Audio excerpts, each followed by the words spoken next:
Can you believe what you just saw on the TV, on your phone, what you just heard? I mean, literally, can you believe it? Welcome to Throw Forward Thursday. My name is Graeme Codrington, and as I record this on the 22nd of March 2023, Donald Trump is facing a possible arrest warrant in New York. He made an announcement last Saturday that he would be arrested on Tuesday, and everybody's waiting in anticipation to see if that will happen. And if you look on Twitter, if you look over social media, you'll see pictures of this happening. You'll see that it has already happened, except it hasn't. All of these pictures are fake.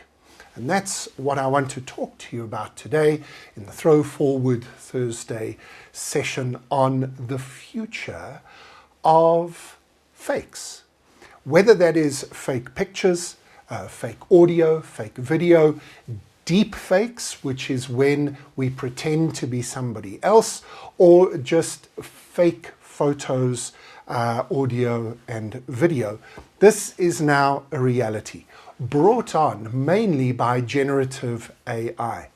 And so ChatGPT, which is all the big buzz at this stage at the beginning of 2023, also comes along with some artistic renderings like DALL-E and Midjourney, and these apps can help us to produce photorealistic images. In next week's session, when we have a look at the application of fake media, I'll show you my attempts to produce some of this fake media and show you it's not quite as easy to do as you might think, and the people who have put effort into making these fake videos and photos, they've got some skills. But over the next few months and years, it'll become easier and easier and cheaper to get more and more realistic fake news, fake images, fake information. We've talked about this before.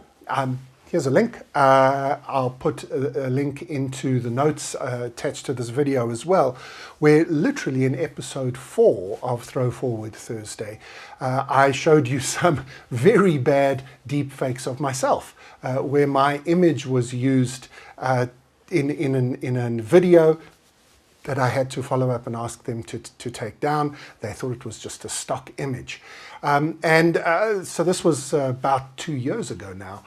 And we suggested that this was coming faster than you can imagine. And we were right, because here we have now news being generated that hasn't happened yet. I also saw a photograph, for instance, from the Turkish earthquake a number of weeks ago. Here's the photograph. This appeared in many newspapers around the world. Beautiful photograph, evocative of the tragedy of young children being taken out of Greek firefighters who had rushed across to Turkey to help, except it's generated by AI. The telltale giveaway is the fact that the guy's got 6 fingers. And do we really expect a Turkish child to have a Turkish flagged T-shirt on and everything to just be pitch perfect? It raises some interesting ethical questions, of course. The fact that this photograph actually isn't reality doesn't change the emotion and reality of the fact that Greek firefighters were pulling Turkish children out of the ruins of their homes. So should we just say that it was a fake photograph but representing real events? And we'll talk about that again next week as we apply and think about some of the ethics and the morality and how we deal with a world in which you can no longer trust your eyes and ears. There's the thought that I want to leave with you today, that we are going to have to find a way in the very near future. This is not throwing forward too far. This is a reality we're dealing with today. But what we now have to do is realize that we live in a world where things can be faked in very realistic ways.